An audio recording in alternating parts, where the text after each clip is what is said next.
Okay, students, thanks very much for the writing stuff. Writing stuff के लिए शुक्रिया. Now we will learn this lecture. We will learn this lecture. After this, I will take your small presentation. Then I will wash hands from the class. Okay फिर मैं class से हाथ धोऊंगा. यहाँ wash hand का वाकई में मतलब नहीं है कि मैं जाऊंगा और हाथ धो लूंगा. यहाँ वॉश हैंड का मतलब छुटकारा हासिल करूंगा, खत्म करूंगा. वॉश हैंड ऐसा ईडियम यूज कर रहा हूँ. वॉश हैंड्स ईडियम्स में होता यही है कि बात कुछ और होती है, मतलब कुछ और निकलता है.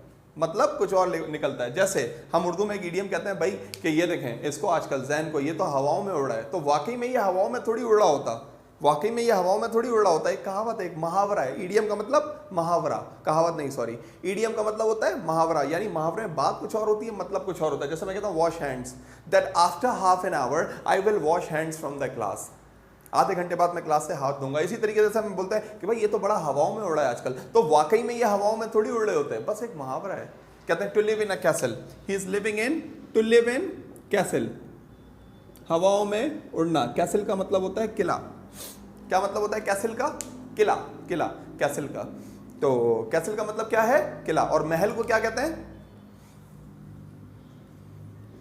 सही, पैलेस. चलो अच्छा बता रहे हो ना, पैलेस कहते हैं ना महल को. आगे बताओ, हवेली को क्या कहते हैं? कोठी, हवेली क्या कहते हैं? स्टोरीज में बहुत यूज होता है भाई. हवेली और कोठी को क्या कहते हैं? मेंशन. हवेली या कोठी, मेंशन. फिर विला होता है कि गांव के बीचों बीच या समंदर के पास कोई घर. अच्छा बंगला, गांव के बीचों बीच या समंदर के पास कोई घर, उसको कहते हैं विला. एनीवे यस, बात कहां से कहां चली गई? अच्छा, so I will give one topic for presentation after this lecture. Then after the presentation we will wash hands. Thank you very much. And now pay attention to the lecture yet. Very important lecture in English. English का एक बहुत ही अहम lecture yet, जिसके बारे में हम लोग बात करने वाले हैं. उम्मीद है आप अच्छी तरीके से समझेंगे और इस पर sentences बनाएंगे. क्योंकि Because in our daily English we use this lecture a lot of time. हम बहुत ज़्यादा यूज़ करते हैं ये लेक्चर अपनी डेली इंग्लिश में. तो प्लीज़ सबने सेंटेंसेस बनाना है. जो लोग वीडियो देख रहे हैं वो भी इसके उम्मीद करता हूँ कि इसके ज़्यादा से ज़्यादा सेंटेंसेस बनाएंगे. तो येट इंग्लिश में एक लेक्चर है. अगर सिंपल बोलूँ ना, येट का मतलब है नॉट अप टिल नाउ.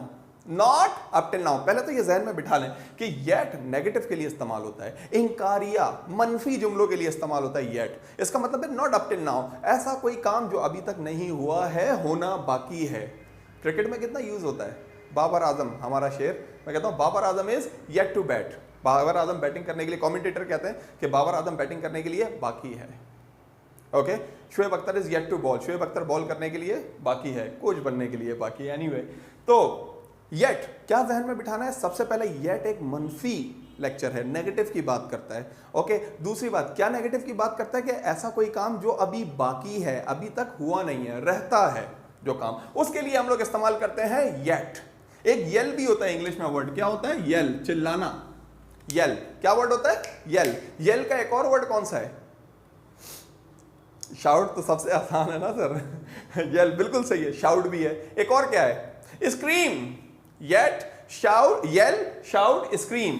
भाई येल भी है, स्क्रीम भी है, शाउट भी है, एक्स वाई जेड बहुत सारे. एनीवे, बस हमारा वर्ड है येट. यहां लिख देता हूं. हाँ, फिर आप बोलेंगे सर आप जो है ना रिमूव कर देते हैं. एनीवे, येट, स्क्रीम, शाउट सबका मतलब चिल्लाना. मगर हमारा लेक्चर येट नहीं है, येल नहीं है, हमारा लेक्चर है येट.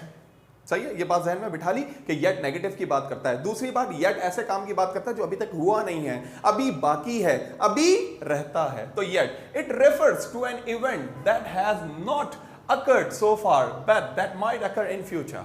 क्या करिए डेफिनेशन? करिए, it refers to an event that has not occurred so far but might occur in future. ऐसा कोई काम, यही तो करिए डेफिनेशन. टू एन इवेंट, ऐसा कोई काम, ऐसा कोई event that has not occurred, जो अभी तक वाकई नहीं हुआ, so far अभी तक नहीं हुआ, but that might occur in future, मगर फ्यूचर में हो सकता है. यानी अभी तक नहीं हुआ है काम, मगर वही तो मैं कह रहा था कि yet अभी तक नहीं हुआ है मगर फ्यूचर में हो सकता है, बाकी है, रहता है. क्रिकेट में भी तो ये कहते हैं कि Afridi is yet to bat, Babar Azam is yet to bat, चाचा Iftikhar is yet to bat. Yet to bat यानी अभी रहते हैं, कर सकते हैं, माइट कर सकते हैं, पॉसिबिलिटी है. तो येट लेक्चर क्या बात करता है? ऐसा कोई काम जो अभी तक हुआ नहीं है मगर हो सकता है, बाकी है, रहता है, होगा. येट. कैसे बनाते हैं हम लोग येट को, डेफिनेशन समझ आई होगी येट की कि नेगेटिव सेंटेंस है। Now we should come and we must come, should मतलब चाहिए, मस्ट मतलब जरूर चाहिए। We should come to the formula, हमें फॉर्मूला की तरफ आना चाहिए कि ये येट हम बनाते कैसे हैं। वैसे तो येट काफी टेंसेस में, काफी जगहों पे, पे अटेंशन हियर, येट काफी टेंसेस में काफी जगहों पे यूज हो जाता है, मगर मैं समझाने के लिए आपको एज अ फ्रेज समझा रहा हूं, येट टू के साथ समझा रहा हूं। येट टू कैसे होता है भाई, सबसे पहले सब्जेक्ट, सब्जेक्ट तो पता है ना अच्छी तरीके से, प्रोनाउन का बड़ा बेटा, सब्जेक्टिव प्रोनाउन, काम को करने वाला सब्जेक्ट। हर जुमला कहां से शुरू होता है, या तो नाउन से या प्रोनाउन से, और प्रोनाउन में भी जुमला कहां से शुरू होगा, प्रोनाउन दो जो है ना, उन दो प्रोनाउन से ज्यादातर शुरू होता है, या तो सब्जेक्टिव से, I, me, I, we, you, they, he, she, it, ये सब्जेक्टिव प्रोनाउन है ना, I, we, you, he, she, it, they, या तो जुमला इनसे शुरू होता है, या पोजेसिव एडजेक्टिव से, my, our, your, his, her, its, their, इनसे शुरू होता है। या तो पता है आप लोग सब, हम लोग पढ़ चुके हैं काफी दफा। आप प्रोनाउन पे, जिन्होंने नहीं पढ़ा, जो वीडियो देख रहे हैं उनको चाहिए मेरा प्रोनाउन पे वीडियो देखें, बहुत इंपॉर्टेंट लेक्चर है प्रोनाउन, हम बड़े हल्के में ले जाते हैं। हालांकि सब्जेक्ट सबसे पहले, जुमला शुरू ही सब्जेक्ट या नाउन से, सब्जेक्टिव प्रोनाउन या नाउन या प्रोनाउन से होता है, तो सबसे पहले सब्जेक्ट आपको मालूम है, I, we, you, he, she, it, they. उसके बाद बी या टू, ये बी का मतलब है इज एम आर। क्या मतलब है बी का, इज एम आर की शॉर्ट फॉर्म है, इज एम आर का सिंबल है, इज एम आर का नाम है, बी फॉर्म ऑफ वर्ब। मगर इस लेक्चर में बड़ी बात है, मैंने बहुत जगह देखा है, अमेरिकन, ब्रिटिश, कैनेडियन, ऑस्ट्रेलियन, कभी कभार वो ये लेक्चर बी, पता क्या यूज करते हैं बी की जगह, हैव और हैज। तो कंफ्यूज नहीं होइएगा, सब कुछ लोग ऐसे बोलते हैं ही इज, या यूं बोलते हैं he is yet to come, कुछ बोलते हैं he has yet to come. दोनों तरीकों से बोला जाता है, दोनों तरीके हैं। इज एम, मैं ज्यादा इज एम आर वाला, और मैंने ज्यादा सुना इज एम आर वाला है, तो मैं इज एम आर वाला जो है ना यूज करता हूं। वैसे हैव और हैज वाला भी है, यानी बी की जगह इज एम आर या हैव और हैज, डिपेंडिंग ऑन सिचुएशन। जैसे ही है तो इज लगा, वी है तो आर लगा, आई है तो एम लगा। अब इतना तो सर आपको मंजन मालूम होगा ना, इतना तो I don't need to go in that much deep, this one you know very well I guess. तो हैव और हैज का भी यही है कि आई के साथ, क्या लगता है आई के साथ, जी हमारे गांव में भी है भी लगता है, सही है ना। I have, we have, he has, she has, they have, like this, have और, या तो इज एम आर या हैव और हैज। तो खास ध्यान रहे फॉर्मूले पे, फॉर्मूला जहन में बैठा तो बाकी चीजें जहन में बैठी, सेंस को समझा, फॉर्मूले को मेमोराइज किया, याद किया, और फिर उसकी प्रैक्टिस की। Okay, subject be yet two plus verb first form, ये इंग्लिश का रूल है कि टू के बाद वर्ब की फर्स्ट फॉर्म आती है 99%। Subject be yet two plus verb first form plus object, जिस पे काम हो रहा है, जो एक्शन को रिसीव कर रहा है। पहला सेंटेंस देखें और सेंस को समझें, फिर दोबारा डेफिनेशन पे ला रहा हूं। ऐसा कोई काम जो अभी तक नहीं हुआ है, होना बाकी है, हो सकता है फ्यूचर में हो, रहता है अभी होने के लिए। ओके, ऐसा कोई काम जो रहता है अभी होने के लिए।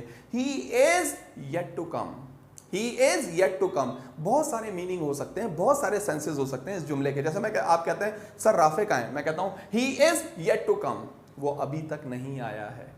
He is yet to come, या इसका मतलब क्या हो गया कि वो अभी तक नहीं आया है। He is yet to come, या एक और मतलब निकलेगा he is yet to come, वो आना बाकी है, या उसका आना बाकी है, उसका आना रहता है। He is yet to come. कुछ लोग इसको प्रेजेंट परफेक्ट के एंड में भी इस्तेमाल करते हैं, नेगेटिव के साथ, यूं बोलते हैं he has not come yet. जैसे मैंने कहा कि राफे कहां है, राफे कहां है, आपने कहा he has not come yet, आपने ये देखें ये प्रेजेंट परफेक्ट के एंड में इस्तेमाल किया हुआ है।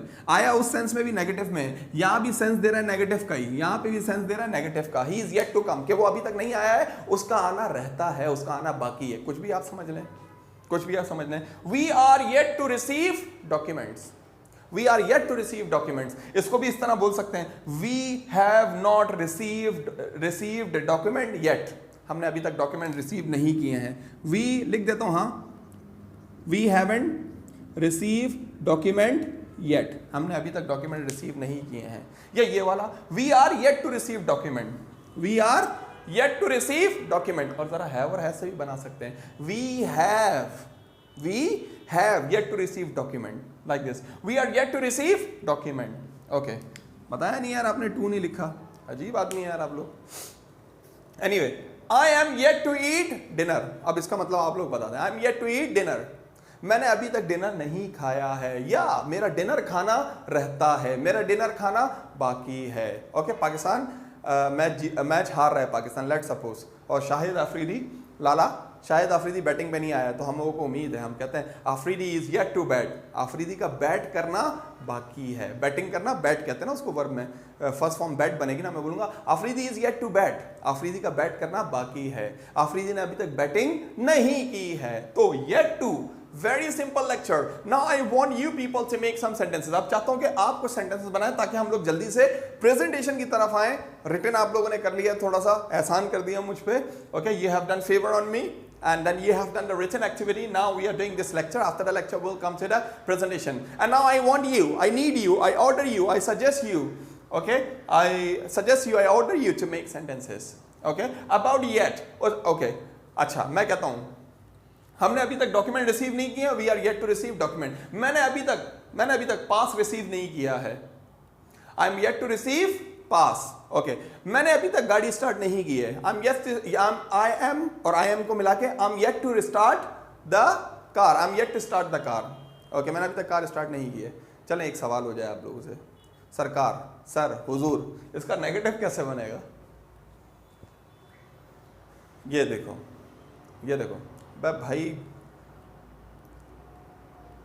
नहीं भाई, इसका नेगेटिव बनेगा ही नहीं, ऑलरेडी नेगेटिव सेंस तो दे रहा है, कैसे बनेगा फिर नेगेटिव? यहां आप सही कह रहे हैं, आप लोग सही कह रहे हैं, सही। मैं I agree, I totally agree, I do agree, मैं आपसे एग्री करता हूं, आई डू एग्री, मैं आप लोगों से एग्री कर रहा हूं, आई डू एग्री, मैं आपसे एग्री कर रहा हूं, सही। मैं यूं भी कह सकता था आई एग्री, मैं आपसे एग्री करता हूं, मगर मैंने कहा आई डू एग्री, मैं आप लोगों से एग्री करता हूं। ये क्यों लगाते हैं डू? जैसे मैं कहता हूं आई प्ले क्रिकेट, मैं क्रिकेट खेलता हूं, और कभी कभार मैं बोलूंगा आई डू प्ले क्रिकेट, मैं क्रिकेट खेलता हूं, सही है। ये डू जो लगता है ना जब प्रेजेंट सिंपल में, ये बात पे जोर देने के लिए लगाते हैं हमेशा। जैसे मैं बोलता हूँ I teach English, I do teach English, I teach English, I do teach English, मैं इंग्लिश पढ़ाता हूँ, मैं इंग्लिश पढ़ाता हूँ, बस बात पे जोर दिया जाएगा। इसकी कोई परफेक्ट उर्दू नहीं होगी, कभी कभार ऐसे इंग्लिश में वर्ड्स होते हैं जिनकी उर्दू नहीं होती, सही है ना, मगर इंग्लिश में वो होते हैं। जैसे should be ING form, you should be taking class, तुम्हें क्लास लेते हुए होना चाहिए, कोई काम करते हुए होना चाहिए। उर्दू में ऐसे थोड़ी बोलते हैं कभी कि तुम्हें क्लास लेते होना चाहिए, यूं कहते हैं तुम्हें क्लास में होना चाहिए। एनीवे यार, बात यहाँ से वहाँ चली गई। आई डू एग्री, ओके, मैं आपसे एग्री करता हूँ कि इसका नेगेटिव होता ही नहीं है sir, because it is already giving us negative sense. So how can we make negative of this lecture? So now I would like to conclude, I would like to end, I would like to finish this lecture, I would like to complete this lecture. The lecture name was yet, and I was discussing with you people that yet is always used in a negative sense. Okay, any action that has not occurred at the moment, but it is left, it is possible to happen.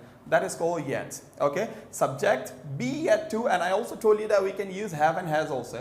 Subject be yet to plus verb first form plus object. Okay, you are yet to make sentences. आपने sentences नहीं बनाए, आपके sentences रहते हैं, sentences बाकी हैं. You are yet to receive or you are yet to make sentences. Okay, so please make sentences. इन पे भी बनाए. Wash hands, to live in a castle, palace, mansion, villa. Please carry on.